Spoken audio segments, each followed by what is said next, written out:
Charlie Woods made the cut. Let that register before anything else. The Junior PGA Championship, one of the most significant junior events in the country. A field assembled from the best junior players in America, each of whom had qualified through a process designed to produce exactly that, the best. Charlie made the cut. He was inside the number. He had earned the weekend. Then came the 77. Not a 77 that arrived the way bad rounds arrive for players who were never really competing, through slow collapse, through accumulated mistakes, through the visible unraveling of someone who has reached a level beyond their current capability. This 77 arrived differently. And what it contained, what the round revealed about Charlie that the cut had not, what it revealed about where his game is and where it is going, and what the specific nature of that 77 says about the competitor who produced it, is the story that matters more than the score. Before we go further, if you understand that some of the most revealing rounds a competitor plays are not the ones they win, this channel was built for you. I have covered golf for 30 years. The golf code exists for people who want to understand what a score actually contains. Hit subscribe right now, share this with one person who needs to hear this, leave a comment below. I read every single one. Now back to that 77, back to what was inside it. And back to why the people closest to Charlie's development are not looking at that number the way the rest of the golf world is. Here is what making the Junior PGA cut actually means. Because the context matters before anything else. The field at the Junior PGA is not like most junior fields. The players who arrive at this tournament have been through qualifying structures designed to eliminate everyone except the most prepared. They are, by definition, the best junior golfers in the country at their respective regional levels, assembled in one place and competing under conditions, course setup, competitive pressure, gallery size that deliberately replicate the demands of professional tournament golf. Making the cut in this field means you produce 2 rounds of golf that were good enough to place you inside the top half of one of the most competitive junior fields in the sport. Charlie was 16 years old. He made the cut. That is not a footnote. That is the primary story. And understanding it as the primary story is the only way to understand what the 77 that followed actually was.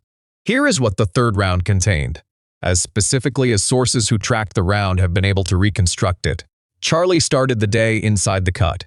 Not comfortable, the margin was real and the course was not giving anything away, and the field that had made the weekend was a compressed group of serious players who had all demonstrated the capability to produce good golf under pressure. The early holes were solid. The ball striking that sources near the first tee described as the same quality that had produced the cut rounds was present. The routine identical to the baseline that everyone who has studied Charlie recognizes immediately. Then the middle of the round arrived. Not a single catastrophic hole. Not one moment that broke the round open and sent the score spiraling in a direction it could not recover from. Something more specific and, in its own way, more instructive. Charlie encountered a stretch of holes where the course was genuinely difficult. Hole setups that required precise control of ball flight under conditions that the tournament committee had designed, specifically to test whether a player's shot-making was real or circumstantial. And Charlie, who had never competed at this level in this specific kind of environment before, ran into the edge of his current experience, not his talent. His experience. There is a difference. And it is the difference that makes the 77 a story worth telling honestly. I want to tell you something that a coach close to Charlie's development said when the round was finished. And I want to be clear that this is a person who has enough context to say something true rather than something comforting. He said the 77 was a boundary, not a ceiling. The distinction is everything. A ceiling is permanent. A ceiling is where talent ends. A ceiling is the number that tells you this is the level this player reaches and no further. A boundary is temporary. A boundary is where current experience ends. A boundary is the number that tells you this is the level this player can sustain right now, with the competitive experience they currently have, in the conditions they have currently been prepared for. Boundaries move. They move through exposure, through the specific, irreplaceable education of competing in environments that exceed your current comfort level and discovering exactly where your game is fully formed and where it has more forming to do. Charlie found a boundary on the third round of the Junior PGA. Not his ceiling, his current boundary, and the specific instructive nature of where the boundary appeared. Not in the short game, not in the putting, not in any of the domains that less talented players typically crack under pressure, tells the people around him exactly what the next phase of development needs to address. Here is what Tiger Woods did at the same age in the same kind of moment. Because this comparison is the honest one and it deserves to be made precisely.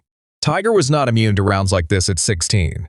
He was not a finished product who navigated every difficult course setup in every difficult tournament without finding the edge of his current experience. He found edges. He produced rounds that told him where his game was fully formed and where it needed more. The difference was not that Tiger did not find boundaries. The difference was Earl. Earl had spent years specifically engineering situations designed to replicate exactly the conditions where boundaries appear. The manufactured pressure, the deliberate disruption, the practice environments that pushed Tiger into his own edges before competition did. All of it was designed to map the boundary before a tournament scorecard did. So when Tiger found his boundary in competition, it was a boundary he had partially already visited in practice, already partially metabolized, already partially transformed from an edge into a known territory. Charlie arrived at his boundary in competition first, in front of the full field of the Junior PGA, in a round that went on the scorecard as a 77. And sources close to his development describe what happened after the round in terms that matter more than the number. Charlie signed the card, spoke briefly with his caddy, did not avoid any of the administrative requirements of finishing a tournament round. And then, according to a source who was positioned near him in the hour after the round, he found his coach, not to process the loss emotionally, not to seek comfort or explanation or any of the things that a 16-year-old who has just posted a 77 at the Junior PGA might reasonably be expected to need. He asked his coach one question: where exactly did it happen? Not why did I shoot 77? Where specifically did the round leave the territory my game is fully prepared for and enter the territory it is not yet fully prepared for? That question, the specific, analytically precise, emotionally detached question of a competitor who has processed a bad round not as a failure but as data, is the thing that sources close to Charlie describe as more significant than any round he has posted. Here's what this means for where Charlie's development goes from here. And I want to be honest about what I believe the 77 actually was. It was information. The most valuable kind.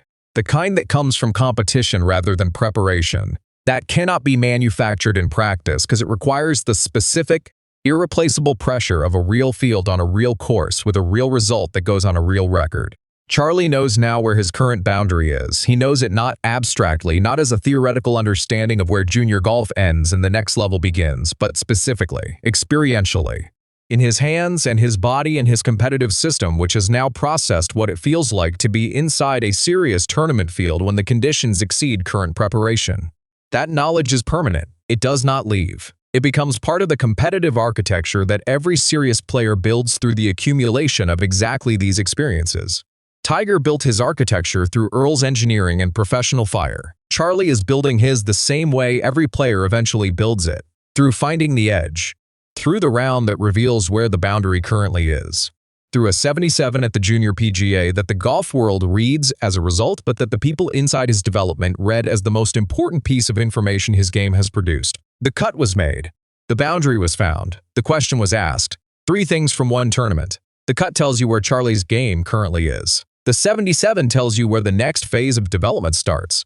The question, where exactly did it happen, tells you everything about the competitor who will spend the next 6 months building past the boundary that the 77 revealed. So here's where I leave you. One question, real answer only. Do you believe the 77 is a temporary boundary that Charlie's talent and development will move through cleanly? Or do you think the specific conditions that produced it, course setup, competitive pressure, field quality at this level, represent a genuine gap between where Charlie is and where professional competition will eventually require him to be? Drop your answer below. Every single comment gets read. And stay close because Tiger watched the 3rd round, not on broadcast, in person. He was there for the round that produced the 77. And what Tiger said to Charlie when the round was finished, in a conversation that a source near them has described as the most direct exchange they have observed between father and son at a tournament, changes how you should understand what the 77 actually was.